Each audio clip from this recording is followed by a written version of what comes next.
Now, in your book, which is entitled Vice, One Cop Story of Patrolling America's Most Dangerous City, you talk about Compton as having a lot of Mormons.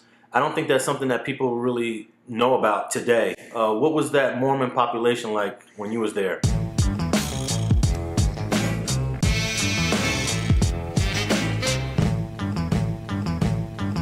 It was Del Clausen was the head. He was the mayor at the time. Del Clausen was a bishop of the Mormon Church, and the city manager was named Scott, and he was a Mormon.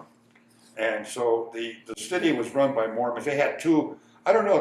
In the Mormon religion they call it a church. I think they call it a tabernacle or something. But they had two of them in Compton, one on the east side and one on Culver. So for Mormons to have two church, parishes, it tells you how dominant they were. I mean, the city manager was a Mormon, and the mayor was a Mormon. So during these years while you're going to St. Leo's and you're making friends with a lot of the black Creoles on the west side of Compton in the early 50s, 51, 52, 53, how did the whites on the west side of Compton treat this new middle-class blacks moving onto the west side? At first, it was only restricted to 136 and 132 blocks. And the whites didn't make any giant move. They were still intact because they lived in the other side of 137th Street. Then they started building again from 137th to 142nd, which is what the outskirt of Rosecrans right there. So when they saw that they went another 3 blocks with the development, the next community was white. They were off of Brazil Street in the back by a little elementary school. I think it was called Teddy something or the other.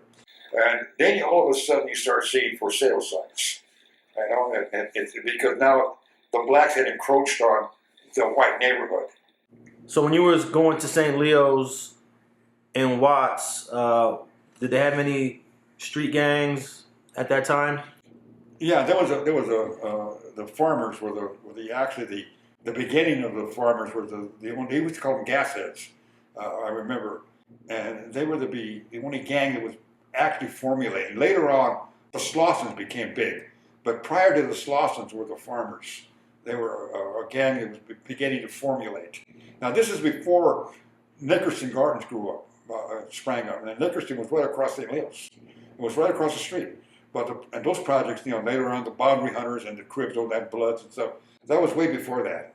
This was the gang before those gangs ever even took notice. Yeah, we're talking about like mid-50s? Mid-50s, exactly, yeah. And then in terms of the Chicanos? The Chicanos had a gang that was old. It goes back to the 30s. They were called El Jardin. Translated, it means the garden.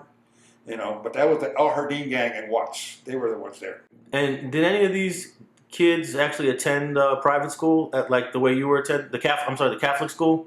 Yeah, the Art Castillo, one of my good friends, was part of the El Jardin. He was going to St. Leo's. Okay. You go to St. Leo's from which grade to what grade? I went from the 3rd grade to the 8th grade.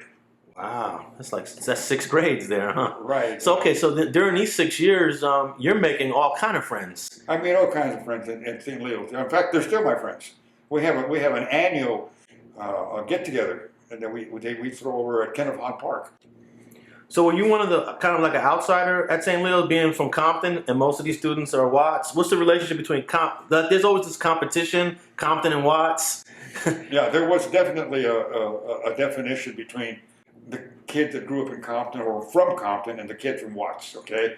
They figured that people from Compton, the Watts people, figured that we were trying to integrate, that we were trying to become, part of the white community. Whereas in Watts, they were solid. It was black and it was going to stay black. Now, in your book, you talk a lot about like the music of the 1950s, which I think is fascinating because most people like my sons don't even know what doo-wop music is. Oh. But that was the music of the time, right? Music, that and the handbone. We used to do that at the corner. That's that old, get the rhythm. And, we used to all listen to the Penguins and Earth Angel. That was the going times. That was what we all were listening to in those days. Mention some of the groups that had the hits of the songs that you guys would listen to in those years. Well, we remember now. I just said the Penguins. They were probably the most popular. And then there was also the Platters.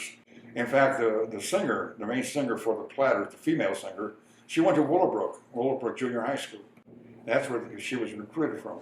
And then we also have heard that the Hollywood Flames, that was part of James Brown's group, they were living in off 120th and Central Avenue. Now, were most of the doo-wop groups black, white, or they come in both? Well, where I lived, we were all black. The Italians were pretty popular back east. I mean, in Bronx and Queens and New York, you had the doo-wop groups that were from that area. But in Compton and South Central LA, they were all black. Now, you mentioned in the book a group called the 16s. Yeah, they were called the 16s. What it was Earl Sinclair went to school with me. He was in St. Leo's. Well, his brother was part of the 16th. They made Arrow of Love, which was a real popular hit back then, and they were a doo-wop group. So they were pretty popular. I mean, they had two or three records that were up there.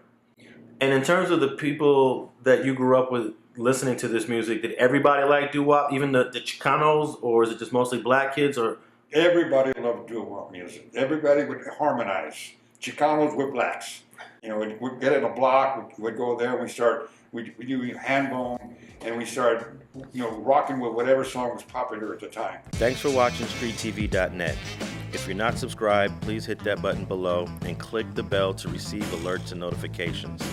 Feel free to comment below so you can give us your feedback, and be sure to watch the 2 related episodes to the right. If you want to support this platform or follow us on social media, visit the links in the description, and thanks for watching StreetTV.net.